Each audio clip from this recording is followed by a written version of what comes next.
Hello everyone, welcome you all in my YouTube channel Climbers by Aditi.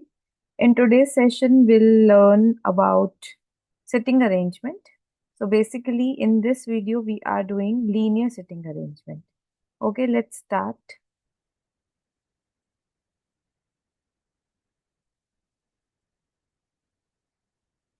Okay, so this is one of the most important topic in your logical reasoning. I doubt कोई paper इस topic के बिना बनेगा. ठीक है. सो आज हम जो कॉन्सेप्ट पढ़ने वाले हैं वो है sitting arrangement may be linear sitting arrangement. So as the name suggests, sitting arrangement, we have two types here, linear and circular. Linear मतलब आप रो एंड कॉलम में बैठे हैं और सर्कुलर टेबल के आसपास बैठे हैं तो सर्कुलर सिटिंग अरेंजमेंट होता है. और सिटिंग अरेंजमेंट जैसे आपको नाम ही समझ आ रहा है, this is a table and you are sitting, right? So either you are sitting in a row or column or in a circular table, square table or hexagonal table. But in this video, we'll learn about linear sitting arrangement, which is very important and easy. Okay. So can you tell me some real life example जहाँ linear sitting arrangement मिलता है? It can be your buses, metro, movie theater, right? Etc. So let's proceed to some concepts, some language part, and then we'll do one question of linear sitting arrangement. Okay. मान लीजिए यहाँ पे ये 5 बच्चे हैं, A B C D E. ठीक है. आपका लेफ्ट लेफ्ट लूंगी, आपका राइट राइट लूंगी. This is your left side and that's your right side. Okay. Can you tell me who is sitting in the middle? Middle में कौन बैठा है? ये क्वेश्चन इस टाइप के आ सकते हैं. So you need to know some language. C, person C. Extremes में कौन बैठा है? ए और ई. एक्सट्रीम लेफ्ट बोला तो कौन आएगा? ए. और एक्सट्रीम राइट अगर मैं बोलती तो आंसर क्या हो जाता? ई. नाउ नेबर्स ऑफ सी बताइए कौन है? सी के नेबर्स कौन है? सो आंसर आएगा बी या डी. अगर मैं एडजेसेंट टू सी बोलूंगी तब भी बी एंड डी आएगा. साथ वाले एडजेसेंट होते हैं. बिसाइड्स बोलूंगी तब भी बी एंड डी आएगा. ठीक है. तो कोई भी लैंग्वेज आ सकती है. Don't get confuse. सबका आंसर बी एंड डी है. This is the most important part जो ज्यादातर बच्चे गलत करते हैं और ये पेपर में काफी दिखने को मिलता है. Next to the left of C. C के लेफ्ट में नेक्स्ट टू द लेफ्ट कौन है? गेस कीजिए. ज्यादातर बच्चे मुझे बोलते हैं कि आंसर है person A, but that's wrong. Next to the left का मतलब होता है गाइस इमीडिएट. क्या मतलब होता है? इमीडिएट. सो बेसिकली वो इमीडिएट लेफ्ट ऑफ सी पूछ रहा है. तो इमीडिएट लेफ्ट ऑफ सी कौन आएगा? बी. ओके. अगर मैं बोलूंगी second to the left of C, अब आंसर ए आएगा, एक सी छोड़कर. So next to the left का मतलब इमीडिएट लेफ्ट है. सेकंड टू द लेफ्ट का मतलब भी आपका क्या हो जाएगा? एक सीट छोड़कर. अगर मान लीजिए मैंने पूछा होता लेफ्ट ऑफ सी कौन है, सी के लेफ्ट में कौन है, तो जनरली स्टूडेंट सेम ही दैट बी है. नहीं, लेफ्ट में ये भी है और ये भी है, तो ए एंड बी बोथ. अगर मैं राइट ऑफ सी पूछती तो आंसर हो जाता डी या ई. फाइन. अगर मैं आपसे पूछती इमीडिएट लेफ्ट ऑफ सी, तब आंसर आता बी. आई होप आपको इतना क्लियर हो गया होगा ये conditions, right? Okay, moving on.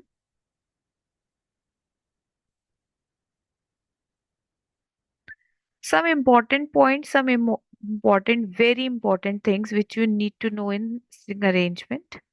नहीं तो पूरा क्वेश्चन गलत हो सकता है. A is to the left of B. A is to the left of B. Who? आगे कुछ कंडीशन गिवन है, right?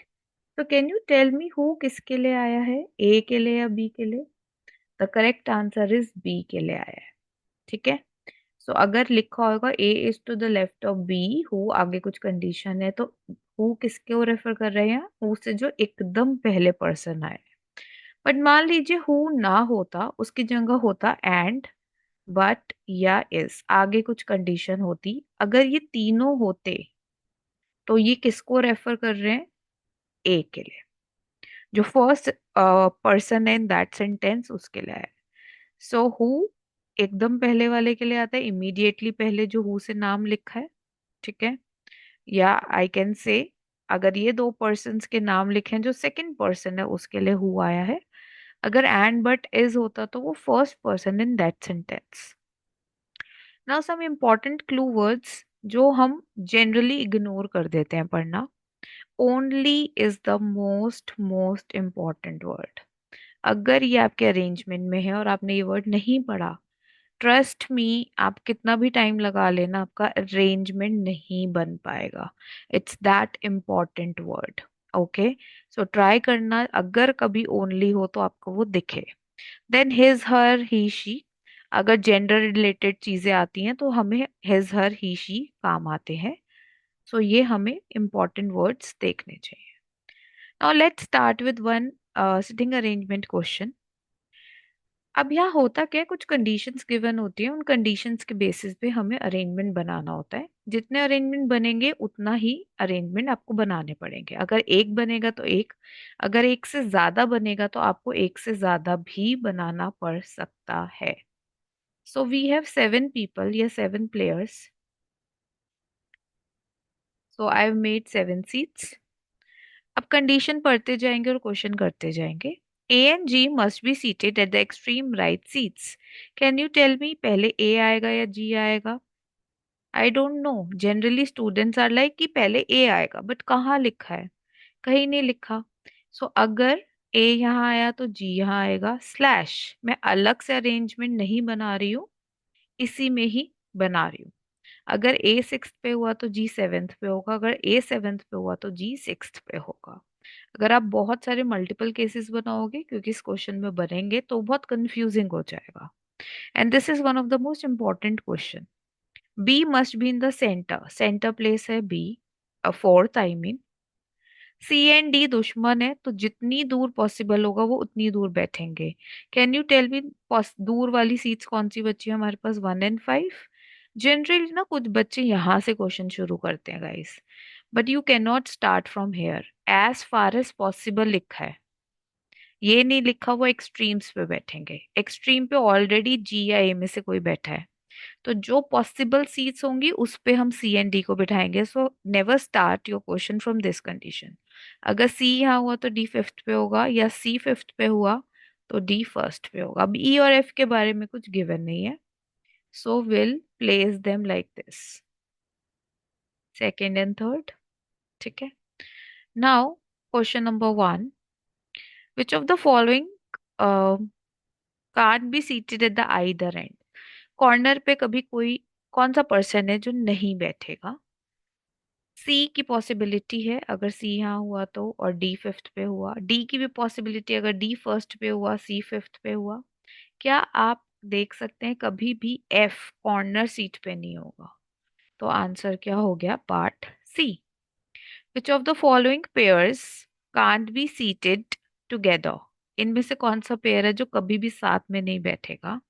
Let's check. B and D यहाँ बैठ सकते हैं साथ में। सी एन एफ, अगर सी फर्स्ट पे है एफ सेकंड पे, तो यहाँ आ सकता है D G. Yes, there is a possibility, तो of course E N A ही आंसर होगा। ई आप देखो सेकंड या थर्ड पे है, और ए सिक्स और सेवन्थ पे है, तो ये कभी भी साथ में नहीं बैठेंगे। Which of the following pairs can't occupy the seats on the either side of B.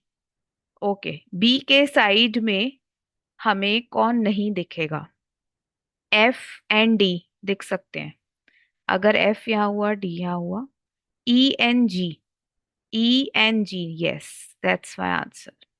जी कभी भी बी के साथ नहीं होगा। और आप देख सकते हो डी और ई की पॉसिबिलिटी है। What can be the position of C from right side? देखो 1 2 3, राइट से काउंट करने तो ऐसे काउंट करेंगे, या तो थर्ड पे होगा, या फिर 4 5 6 7। राइट। सो मुझे पता है या तो थर्ड पे होगा या सेवेंथ पे हो। सो थर्ड गलत है, सेवेंथ गलत है, आंसर है third and seventh. I hope you have got the concept. It's a very important concept. I hope आपको ये क्लियर हुआ होगा कैसे करना है, और मैंने इंपॉर्टेंट लैंग्वेज पार्ट भी आपको बता दिया है। So we'll come up with more difficult questions of this topic, and we'll also come up with circular sitting arrangement in next. So till then, bye bye, take care, and please like, share, and subscribe to my channel.